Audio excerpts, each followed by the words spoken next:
Welcome to the How Did They Do It Real Estate Podcast. Have you ever wondered how people succeed in real estate and what steps they took to get there? If so, this podcast is for you.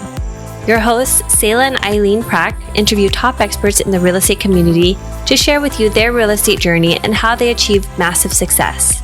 Our goal is to provide you with valuable real estate resources and to help you apply it to your own real estate goal.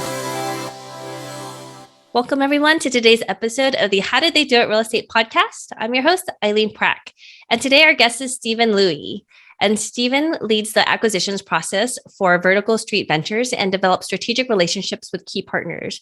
And prior to starting Vertical Street Ventures, he spent over 25 years at Mercer and MetLife, impacting clients' health, wealth, and career plans. And most recently, he led the SoCal region as the office business leader and lives in Southern California with his wife and two daughters. And his multifamily portfolio spans over 3,000 units across Arizona, California, Florida, and Texas. So Steve, thank you so much for coming on the show. Welcome. Thanks for having me, Eileen. So Steve, can you share with us a little bit more about your background? And, you started with corporate America and now have transitioned fully into real estate full time. So how did you even get started with real estate to begin with? Yeah, that's a great question. I call myself a W-2 corporate America guy. And so spent a majority of my career, as you mentioned, in corporate America, mainly on the insurance and the consulting side, working for large Fortune 100 organizations. So I started as a group underwriter at a health plan. So built up a really good technical side on the insurance side, and then realized that I can't sit still as well as some others and transitioned into more of an institutional sales role. And I was fortunate enough to climb that corporate ladder and then really ultimately get to corner office at my last organization, Mercer. And about halfway through my career, a financial planner and CPA, and my CPA mentioned that there could be some great opportunities if you invest in real estate. And at that time, I was only in the stock market. I was putting aside everything into my 401k to max that out, trying to pay off my house, the typical things that we're taught in corporate and in what we do every single day. And but fortunately, this financial planner said you should consider this because of the potential tax advantages of being a highly compensated individual too. And so I did that, and I started investing in single family homes, all outside of the state of California. We Rebecca and my wife and I, we built up a portfolio of about 10, including duplexes and fourplexes. And then at that stage, I was trying to get to 20. And then I met somebody at a meetup right by my house. And that person suggested, hey, you should really consider joining or going bigger and going into multifamily. And I kind of took his advice and flew to Dallas and found a mentor, and kind of and that leads me to where we are today, where you described the portfolio that we have, and really doubling down on multifamily over the last 5 years. And it's great when you can force appreciation on the larger apartment complexes that we kind of take down now. And so I know that's a little snapshot of I know I said quite a bit, but that's a little snapshot about myself. So I'm curious to ask, because we both live in California. Actually, we live very close to each other. So what was it about, investing in California in your own backyard versus investing outside of California when you were looking for your single family homes, your duplexes and fourplexes? Why did you decide to move out of the state and start your real estate investing outside of California versus inside? Yeah. So the first thing that I always believe in is get a great foundation in education. A lot of us jump right into things. I think the underwriter side in me came out and said, okay, let me do some research before I just go and buy a property. My initial thought was, I've heard a lot of other podcasts prior when I was listening to them. It said, hey, you should invest in your local neighborhood because you know it the best. And so I kind of looked into that, but the price point was so high that it kind of didn't make a lot of sense from that perspective. And then as I did a little bit more research, that research told us that you kind of want to you kind of want to invest in an area where it is landlord friendly. Currently, right now, California is not as landlord friendly as Arizona, Texas, Florida, Tennessee, Ohio, where I have my single family home portfolio at. And so it's kind of setting that criteria. I found even a mentor that helped me from a single family perspective. And that really, and they said, live where you want to live, invest where it makes financial sense. And so that's what they kind of honed in on. And then some of the opportunities started to come about. And my first opportunities were all out of state at a much lower price point as well. And they hit certain metrics that we try to follow even when doing single family home purchases. Got it. And so when you made that first move for that first property in single family homes, what was the thought process behind it? Do you have any hesitations of, investing outside of your backyard? Yeah. So our first property was in Ohio, Toledo, Ohio, and that purchase price of that property was close to, I think, $38,000. And this was a few years back. And the rent was close to $650 per month. And so it really fits kind of the 1% rule when I was doing single family homes, and it really made sense, and it's cash flowing, and there was a property manager to manage it.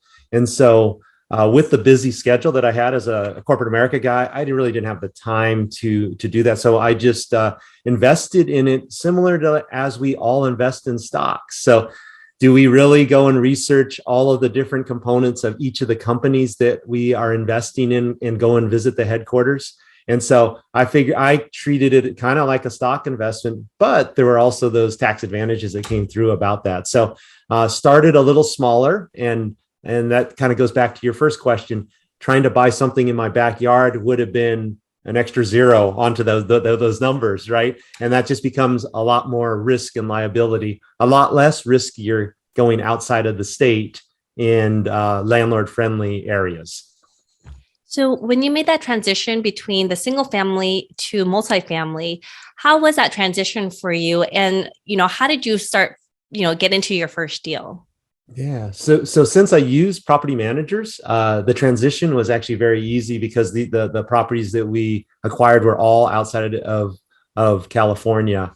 How I acquired my first property. So a couple steps that we took. So one, a paid educational course, and I paid somebody to, as I was a busy working professional, I paid a mentor to help me give me and provide me all the basics around what it takes to acquire a multifamily property. And then with that, I started by being a key principal or a KP on on multiple different deals. And what a KP is, you do sign on the loan. And in those particular cases, I did not get compensated on them. And so it was a great learning experience alongside some experienced individuals that had done it before. And then so I got to learn what they were doing. And I did that about 3 different times. And then I said, let me do this now on my own in a market that's actually a little bit closer to home instead of Texas, Arizona, which was also landlord friendly. So what I did is I took a couple of weeks off of my W-2 job. I went into the market of Arizona, specifically Phoenix, and went to every single broker, property manager, legal attorney, insurance broker, and really tried to establish some solid relationships with them.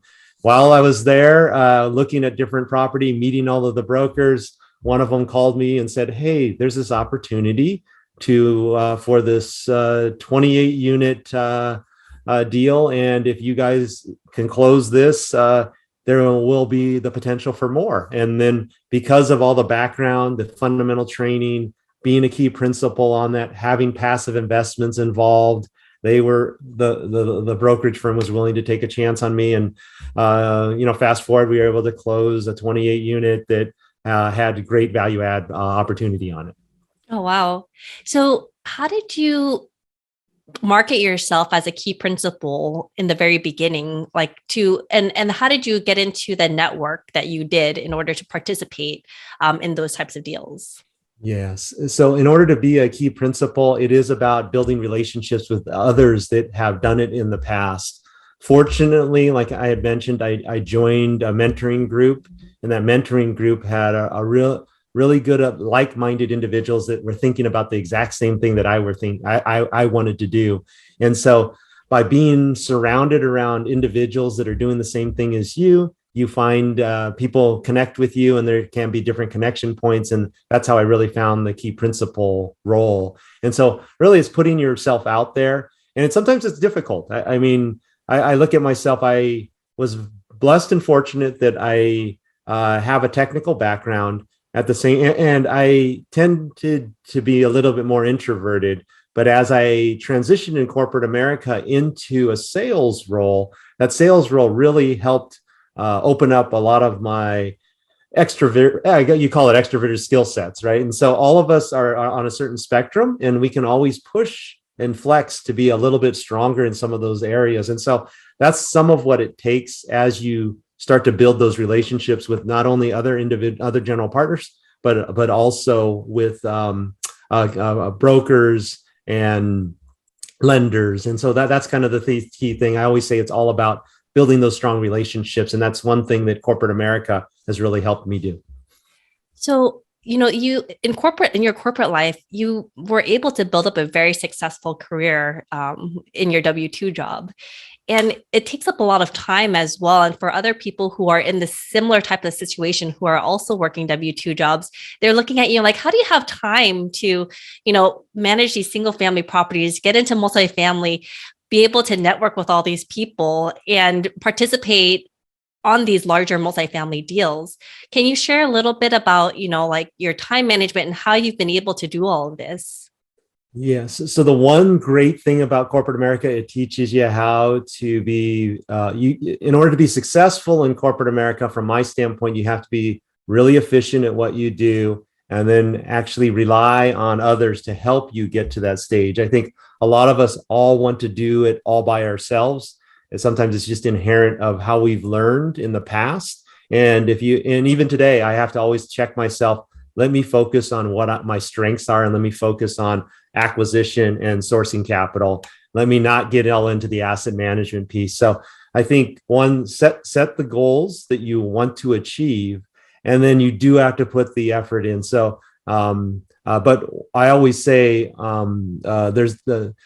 it takes a lot of effort and hard work in order to achieve in anything you do. So my kind of logo, or one of my mentors always told me, is do your job well and great things will happen. And so I did that on the corporate level. But then afterwards, after I got home and it's 9 o'clock at night, I'd work from 9 o'clock till 1 or 2 in the morning. And so people don't see that. So it's like the iceberg, right? You see everything on the iceberg as you're coming into the iceberg, but underneath the iceberg, you don't see all of the effort that all of us are putting in to kind of get to that next level. And so it's dedicated. Every Monday we would underwrite from 9 o'clock to 1 o'clock, 4 people. We'd get on the phone, a Zoom call like this, and just keep going through multiple different deals. Spent an entire year not getting a single deal because we were probably too conservative in our approach, our thought processes, et cetera. And so sometimes, but what does that do? It helps build muscle and routine. So staying up from 9 to 1 is not a big deal. A lot of us just do that already and watch TV or videos, or watch the greatest shows that are out there, which I had to give up some of those things though too. So tried to do less of the watching of different shows and TVs, but spent more of my time just focused on an end goal of what I wanted to do. Set the goal of, I want to be out of corporate America in 5 years. Fortunate enough, I was able to exit in about 3 years, based on a pretty organized, systematic approach to getting there. So what I've heard from you was, it's really a lot of time commitment and a lot of consistent action on your part in order to be able to get to the end result where you are today, where you've been able to have that choice with whether or not you wanted to stay in corporate America or move on full-time into real estate. And so because it takes up so much time and you have to be so consistent in this area to be able to see results. Like for you, you said it took over a year underwriting countless number of deals without seeing any results. So what really drives you to actually, put in that time there? And even if you weren't seeing results, why did you continue to push yourself to continue to underwrite and to, look for deals that could potentially work out for you? Yeah. A lot of that was the network that I was part of and still am part of. So the network of having like-minded individuals thinking in the same capacity is great.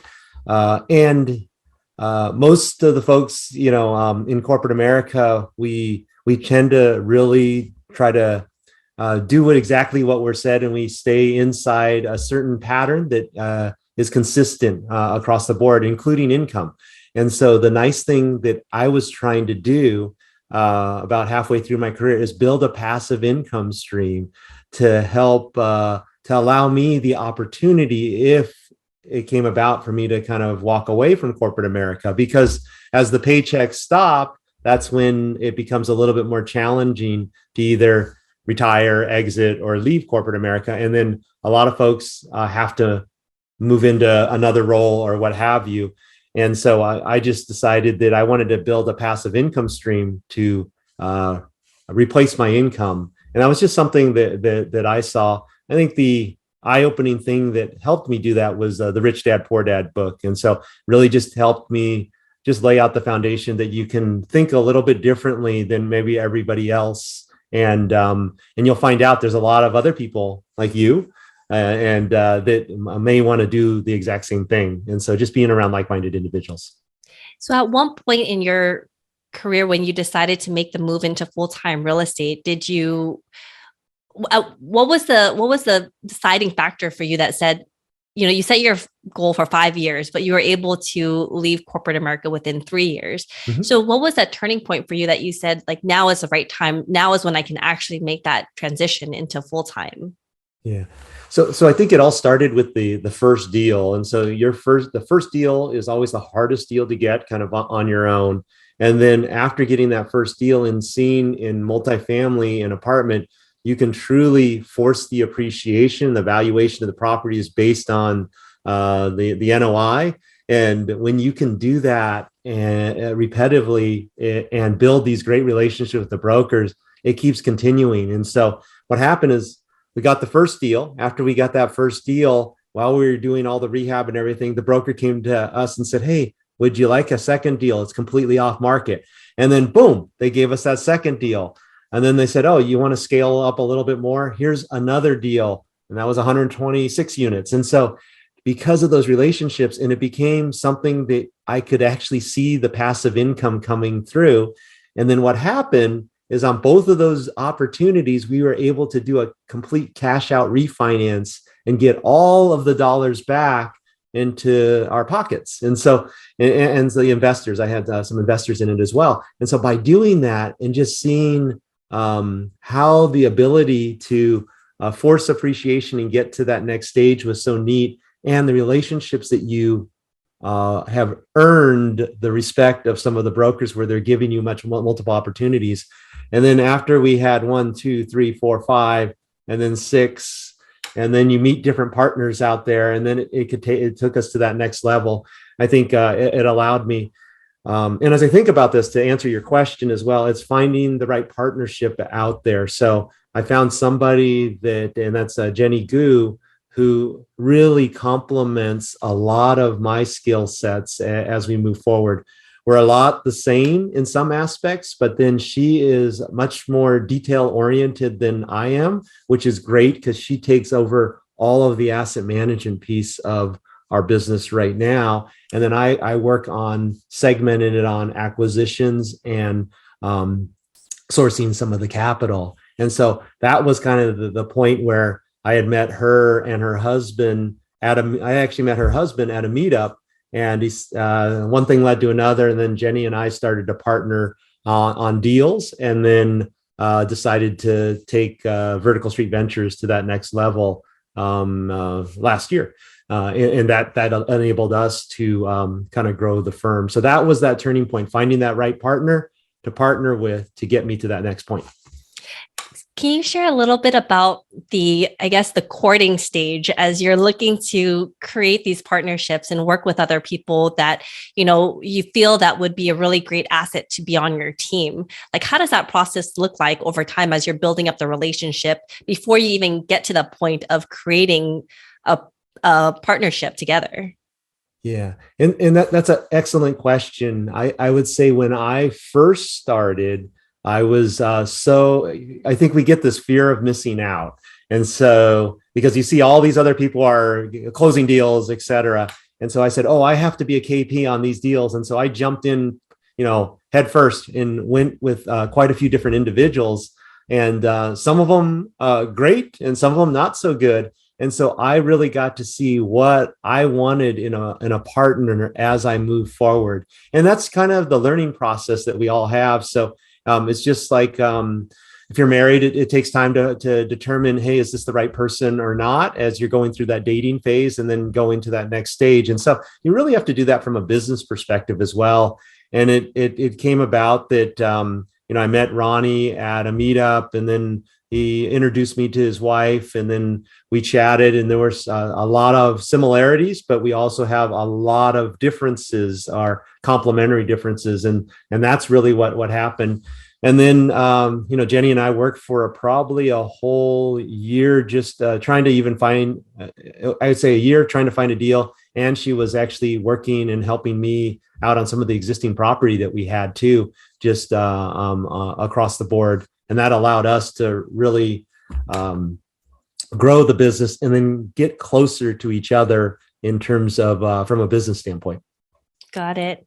And so I'd like to go back to really quick to the first deal when you guys had purchased your 28 unit. How were you guys able to close it? Did you also bring investors into that first deal? And then how about the network that you built? Was it all through the group that you had created and you had joined and participated in? Yeah. So the first deal that I've done, it was really a joint venture between three people that were all part of that same network. And so we all got together. And I'm a fan of, I need to understand how an apartment complex is actually run. So maybe taking it down from a smaller perspective, instead of syndicating it and having multiple investors in there, just taking it down from a joint venture perspective, learning all the ins and outs of what needs to happen, how to manage a construction budget, how to manage the weekly asset management calls that come through, all those details kind of hands-on. So then once you understand that, then my comfort level for me was to kind of take it to the next level and then start that syndication process. But it is much more of a challenge. Some people are much more comfortable in going straight to syndication. I felt, hey, why don't we kind of graduate upwards? Started in single family homes, went to duplexes and fourplexes, and then that next thing was a 28 unit. And that 28 unit then ultimately ended up into, the most recent deal was a 252 unit. So I'm about progress, and maybe that's kind of the corporate America route, just the progress as I'm thinking about it now. But there's multiple different ways to do it. I just chose to kind of take those stepping stones to kind of get to where we're at today. So what has been the biggest challenge for you that you've seen, that you've experienced so far as you've been building up your portfolio and growing to where you have gotten to today? Yeah. So the challenges initially was when seeking out key principles, when I was being a key principal. So the challenges of not being able to be actively involved in some of the details that go on of being a key principal. So sometimes just signing on the loan, but then not the partners not allowing me to actively participate in some of those activities was sometimes a challenge. And so that goes back to just choose your partners wisely. Got it. So Steve, for you, what's next for you? You've built your company so far. You've left the corporate world and have now created Vertical Street Ventures with an incredible team, I might say, and closed on so many deals, built up your portfolio. What is next for you guys? Yeah, so it's continued growth. I think we set the great thing is what I would suggest for everybody is plan out your goals. We spent about 3 or 4 days because of our corporate backgrounds. We spent 3 or 4 days just planning of what we needed to do from all the way up to 2024. And so what are the key measures that we need to hit? And then how do we bring in the right people? I think Jenny gave me a book, which is sitting right here, Who Not How by Dan Sullivan, right? Yep. And so this book is a great book. And it really, like we all say, oh, how do you do this? But every single comment at our mouth says, who can help us get to where we need to go? And so that's what we're trying to do. So really build up our portfolio, build up our partnerships with other individuals on the real estate side. Then we're also starting an educational academy on the other side of our house too. And so really trying to help educate others to be extremely successful like we are in the Arizona market space specifically. And so the barriers to entry are pretty tough into the markets. And so we now, because of the relationships that we talked about that were built in the Phoenix and Tucson market, we're getting a lot of off-market deals that are kind of coming through, and then allowing our students to partner with us on those opportunities so they get the true experience of what it takes. Because there is so much work, as you know, to go from point A to point B with just within even the acquisition piece of the business, let alone where you make all the money on the asset management and the disposition side. And so that's really what we're focused on doing, help educating others on the great opportunity to invest in apartments and multifamily. No, absolutely. That's why they say this business is really a team sport, and to be able to truly create a strong team is really going to get you much further. And you're able to leverage off, well experienced people in the space to cut down the learning curve if you were to, do everything on your own. If you're anything like Sayla and me and believe that real estate investing is a great way to create passive income and build long-term wealth, check out our free apartment syndication due diligence checklist for passive investors at bonavestcapital.com/checklist. Sayla and I created this checklist for ourselves as we evaluated different multifamily syndication opportunities as a passive investor. So we would love to share it with you so you can use it as a resource as well. Download your free copy today at bonavestcapital.com/checklist. So Steve, for you, how has real estate investing impacted your life, especially after you've made that transition from corporate into full-time real estate? The great thing for me is now the flexibility to do things when I want to do them. So I think I've been so trained that I have to get up at 4 a.m. and 4 a.m. I used to have to drive from Orange County to downtown LA to Glendale every single day. And so that was great learning for me from a podcast standpoint. And then I wouldn't get home until like 9 o'clock at night. So the flexibility of my schedule now, I still get up at 4:30 every morning, but now I work out and I exercise and I'm able to have breakfast and spend time with the family. And some things that were some sacrifices that I had to take as I grew my corporate career. And so I think that's probably the key thing. My schedule is probably just as busy. I just now have the opportunity to flex it where appropriate. Whereas before I was really tied down to all the corporate edicts that were kind of going on. And so if you were to go back to your former self when you first started real estate investing, is there something that you know now that you wish you knew when you first started? I wish somebody would have introduced this to me when I first started off my career. And I would have started investing probably the same way in single family homes, but I would have started a lot sooner. And so like for my children, I'm having them actively involved in some of the investment process. They are investing in some of the passive deals where they can. And they're also, my daughter is on the accounting side and works for PwC and or has a job offer to work there. And the opportunity for her to get involved with some of the financial side of the business is really neat from that perspective. So I think I answered your question. Is that right, Eileen? Yes. And so for actually another question I'd like to follow up on is, if someone was to look to get started with real estate investing, just maybe following a similar path that you did, what would be a couple of things that they could do to kind of get started with real estate investing if this is something that, they want to get going? Well, the first thing that I would do is there's quite a few different podcasts out there, yours included. And I would say you listen to the people who have done it in the past. Tony Robbins' quote is, success leaves clues. And so you might as well not recreate the wheel and listen to them. There's so many different great opportunities, from lending to brokerage to actual operators and investors. And I'm a fan of various different podcasts. And then most importantly, you have to build a real strong foundation. I think everybody wants to just jump in and get their first deal. I'm a fan of being educated around that, whether it's self-education, like Jenny, or it can be also hiring a mentor to do that for you. Yeah, definitely. The foundation and getting the education part, I totally resonate with that. And I find that is a really great way to build a really strong foundation first, and then get yourself as educated as possible before you start taking these educated actions going forward. And so also, what is the one thing that sets the successful people apart in real estate investing?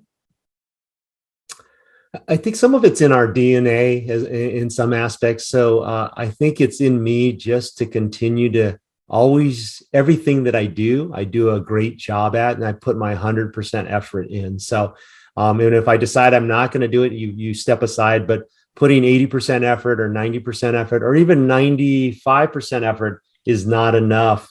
You actually have to get, if you put it from a school format, you have to get 100%. And so you have to put that 100% in every single time.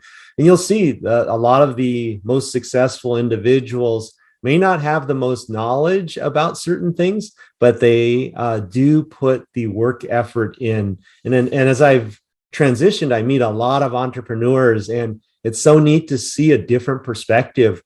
They're thinking about where the company or organization needs to go in the next, 3 years, but then they're also focused on, what do we have to accomplish this month? And then the great thing is about it is execution. Those that tend to have the success out there know how to execute. So you can come up with all the great plans and business plans and foundations and education and listen to all the different podcasts. But if you have never go out and actually execute on it, become that key principal, join that mentoring program, decide that you want to build a passive income stream so that you have the opportunity to leave corporate America.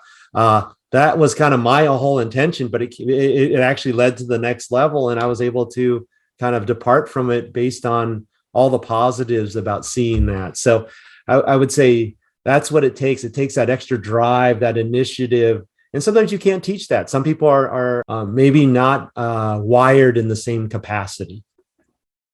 And so, Steve, as you've been, building up your foundation, building up your business, what has been the most useful resource for you that has helped you on your real estate journey so far? So the most useful resource, it's a great question. I think there's quite a few different ones, but I would say one of the things that I really like is the tax benefits. So there's some, and that's why I originally got started into real estate as we go full circle here. One of the key things, it's not how much you necessarily make, it's how much you save. And within real estate, if you have the right financial planners and CPAs, there's some huge opportunities if you can take advantage of to save on some various taxes out there. And so there's a couple books that come to mind that I've read that really, from a tax perspective, I never paid as much attention to it as I do today. As a corporate America, a W-2 wage earner, I would just accept it. I'd make more and I'd accept whatever that tax was. And today, I'm much more cognizant around what the different tax rules and regulations are that we potentially could follow. Awesome. Well, Steve, thank you so much for being on the show today and for sharing your story with us and your experiences in real estate. It's been a pleasure. Thank you for having me. So, Steve, if our listeners also wanted to find out more about you and what you're doing in this space, where's the best place that they can go to find out more or to reach you? Yeah, you can always reach us at our website, verticalstreetventures.com. And you can always set up some time with us. There's a calendar event plan that you can go right online there. And so thank you so much for giving me the opportunity, Eileen, and looking forward to connecting with you later. Awesome. Thank you so much, Steve. And thank you for listening to our podcast today, brought to you by Bonavest Capital. We would really appreciate it if you can go to iTunes right now and leave a rating and written review. Also, please don't forget to subscribe so you can always get the latest episodes. You can also connect with us on Facebook, How Did They Do It Real Estate. We'd love to hear your feedback and any topics that you're interested in for future episodes. Lastly, to learn more about us, you can go to bonavestcapital.com and fill out the Contact Us page so you can speak to us directly. Nothing on the show should be considered as specific personal advice. Please consult your legal, tax, and real estate professionals for individualized advice.